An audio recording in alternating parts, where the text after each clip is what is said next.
Welcome po again dito sa YouTube channel ng Malago Forum. Sa video nito, gusto pong i-discuss kung paano po gumawa ng account para po sa online visa application sa official website po ng Japan Immigration. Okay? So, recently, halos yung marami pong visa processing na ginagawa dati by window application ay nagagawa na po ngayon online. So gumawa po ng system ang Japan Immigration para po maisagawa yung mga dating ginagawa sa window application through online na nga po. Number one reason dito is kasi ang dami na nga daw po nag-a-apply sa office nila, so nagiging very congested, crowded po sa loob ng office nila. So sa ngayon, by doing this online application, medyo nawawala yung overcrowded sa office po nila, lalo na po sa Tokyo Immigration Office nga po. So para po magawa ninyo ang online application ng visa processing po ninyo, kinakailangan po ng account. Okay? Yung online account po ninyo. So yan po ang ituturo ko sa inyo step by step sa video nito kung paano po kayo gumawa ng inyong account para po sa pag-access nyo sa web application through online system po nila. Okay? Before that, gusto ko pong explain muna sa inyo kung bakit nire-recommend po sa ngayon ng Japan Immigration Office ang online application ng visa processing po. So katulad na po ng nakaalam ng maraming kababayan po natin dito sa Japan na siguro by October this year po, maaaring pong mag-start na yung pagtaas po ng singil nila sa visa processing po dito sa Japan. So as you can see in the screen po, ito po yung schedule payment nila. So ito po ay inulit ko po, hindi pa po final ito, no? So sa ngayon nagsasagawa pa po sila ng public opinion or public comment. So after that, kung maging okay lahat, maaaring nga pong ma-finalize na nila ito at mag-start ng October po this year. So as you can see in the screen po, meron pong sa right side is may amount. Ito po yung babayaran po natin sa bawat visa processing natin, extension at saka change of visa status at saka permanent visa application. So depende po sa visa period na ibibigay po nila sa inyo. Kapag na-approve nyo lang yung application niyo, is meron pong corresponding amount na babayaran po natin. So ang amount po ay available in two. So amount na babayaran nyo kapag po nag-apply kayo by window or online. Okay? So makikita nyo rin po dito na mas mataas po ang babayaran nyo sa kanila kapag ang ginawa po ninyo ay sa application by window compare po sa online application. So kung ako po sa inyo, kaya nire-recommend nga po ng Japan Immigration na isagawa ang online application na lamang para po makatipid nga po kayo. Okay? So by the way, ang permanent visa sa ngayon ay wala pa pong online application. So lahat ng permanent visa application ay by window pa rin po sa ngayon. Okay? So kung gagawin niyo po ang online application, sinasabi po nila na makakatipid po kayo ng mga 3,000 to 10,000 yen sa inyong visa processing application nga po kapag ginawa niyo po online. Okay?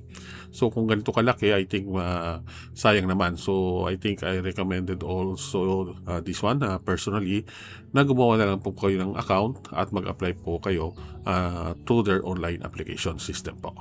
Okay. So let's go na po sa paggawa po ng inyong account para po sa online application sa system po nila. So para po makapasok kayo sa system nila, of course, inuulit ko po, kailangan nga po yung account niyo. At para po masagawa yan, punta po kayo dito sa website po nila. So makikita nyo rito, ito yung red color, HTTPS. Ito po yung URL address po ng online application system po ng Japan Immigration. So ilalagay ko na lamang po sa baba sa description ng video nito ang link nito. So click nyo na lamang at yon para ma-open nyo po yung website na to, itong page na to mismo. Again, ulitin ko po, ang website nila or yung online application po nila is available pa lang po at sa website po. At wala po silang application sa ngayon na maaaring install nyo sa inyong mga smartphone. So wala pa po yun siguro. So sa ngayon, ang online application is through their website po. Okay?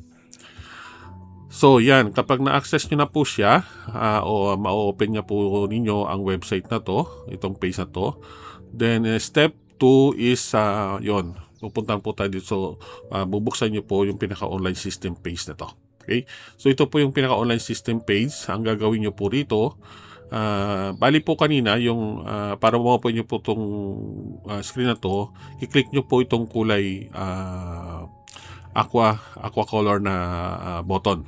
So, itong may arrow po. So, click nyo po ito. Pag click nyo yan, lalabas po itong screen na to. Okay? Then dito sa screen na to, ang una nyo pong gawin is change nyo po yung language. So yung language kasi available po yan. Marami silang available na language, no? So since maraming foreigner na resident po dito sa Japan, so halos lahat ng mga languages ng mga foreigner dito is yon, ginawa po nila ng translation. Okay? So para po sa atin, I think mas better siguro na exchange nyo yung screen sa English. Okay? So just click nyo lamang po itong language, then lalabas nga po ito yung pull down menu na to, then select nyo po yung English. Okay? Then after that, automatic pong mako-convert yung mga nakasulat sa English language po. Pero yung ibang mga notice po na nakasulat sa Nihongo is wala pong direct translation yan. So yun, naka-Nihongo pa rin po siya. Then after that, yon, para po scroll down nyo lamang po yung screen na lumabas at makikita nyo po sa bandang baba itong may red color na new registration. Okay? So itong red color na tong button na to, click nyo po para po lumabas yung new registration window. Okay? So kapag click nyo po yan, ito po ang lalabas. So meron pong first yung user management terms of parang agreement lamang po ito. So wala kang gagawin po dito sa window na to kundi i-click lang po yung nasa babang agree button. Okay? So click nyo lamang po yung agree button, then lalabas na po itong susunod na screen. So ang screen na to, bali ang gagawin po dito is kailangan pong i-validate niya yung gagamitin nyo pong email address. So bago po kayo siguro i-open yung website nila, i-prepare nyo na po yung email address na dapat nyong gamitin. Okay? So, i-validate po ng system yan para malaman niya kung talagang existing po siya at pwede pong gamitin. So, dito sa left side na screen, ilagay nyo lamang po yung email address nyo rito. Sa taas din sa baba po, parehas lang. So, make sure na parehas yung email address sa taas at baba para po mag-match siya. Kapag magkaiba po yan, mag-error po siya, hindi match, ibig sabihin, or at kapag nangyari yun, hindi ka pwedeng i-validate. So, make sure na parehas. Then after that, click nyo lamang po yung babang button, then lalabas po yung susunod na screen. So, this is one, itong sa right side, ito yung confirmation lamang po na may sinend po silang may pinadalang email po ang system ng Japan Immigration sa inyong email address. So punta po kayo sa email address nyo, email account nyo, click nyo po yung check nyo po yung email na ipinadala po ng Japan Immigration. So parang ganito po siya ang lalabas. Ito po sa left side. Okay? So sa email na to, merong sa taas is sa Nihongo version at sa baba naman po ay English version. So both meron po siyang URL address na nakalagay po, no, taas baba. So pag click nyo po yung URL na to, ma-activate na po niya yung account niyo. Okay? So dapat nyo po siyang i-click. So make sure na yung email na to ay dumating po sa inyo, no? Dahil pag wala po ito, hindi po ma-activate yung email address nyo at hindi po kayo makagawa ng account. So kapag halimbawa hindi dumating po sa inyo, check nyo po yung spam box ng mail account nyo at baka po doon pumasok. Okay? So, click nyo po lang yung URL address na to at yun, lalabas na po itong screen kung saan ilalagay nyo na po yung ilang mahalagang information about you. So, ilalagay nyo lamang po rito is yung password na gagamitin nyo po. So, bali yung email address nyo at saka password. Then also, yung phone number niyo. So, make sure yung phone number nyo din is gumagano, valid na phone number po ninyo. And also, is yung siguro pangalan po ninyo, ilalagay nyo rin dito. Okay? Pangalan po ninyo at saka password lang po. Okay? Then after that, register na po. I-click nyo po yung button sa baba uli at register na po siya. Okay? Then after that, ang susunod na lalabas na screen is confirmation na window lang po. So dito ilalabas po niya ang mga information na inilagay po ninyo. no? So yung halimbawa email address nyo, yung password, at saka yung yung email address nakalagay po siya. Okay? Then register. Okay? Then after that, kung wala maging problem, so ito last na po yung finish. Okay? Completion ng ginawa nyong account registration. So ganyan lang po siya kadali kung paano po gumawa ng account para po sa website po, sa online application ng Japan Immigration. Okay. Then after that, kapag complete na po, try nyo po na mag-login. Okay? So click nyo lamang, babalik kayo dun kanina sa main screen, sa main page, homepage niya. Then pindutin nyo lamang po yung login button para po lumabas yung login window. Okay? So dito makikita nyo po rito yung user ID saka password. Itong user ID, kapag na-complete nyo po yung registration, bibigyan po kayo ng unique user ID ng system po nila. So wag nyo pong iwawala yung user ID niyon dahil yun po ang gagamitin nyo para po makapag-login or magamit po yung system po ng Japan Immigration. Okay? So sa login window, ilagay nyo lamang po yung user ID nyo, yung saka yung password na nilagay po ninyo sa system, sa account po ninyo. Okay? Then, login. Pag pindutin nyo lamang po yung login button at ito na po siya. Lalabas na po yung kung maging successful yung login processing po ninyo, ito na po lalabas. Okay? So, para po ma-confirm nyo na successfully login na po kayo, dito po sa pinakataas na screen, right side po, top right side po, is makikita nyo po rito yung pangalan ninyo na nilagay po ninyo kanina. So, katabi po siya ng logout button. Okay?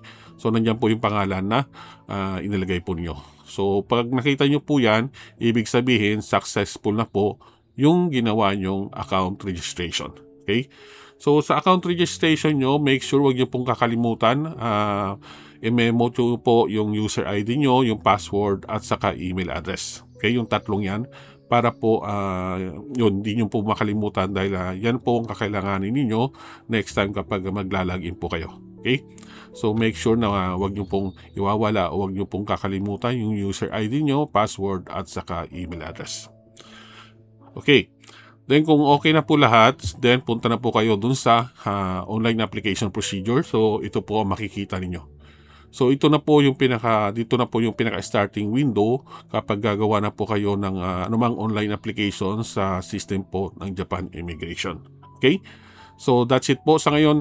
Hindi ko po maituturo ko pa sa inyo yung about isa nito kung ano yung pwede nyo ma-apply. So siguro mag-navigate na lang po kayo.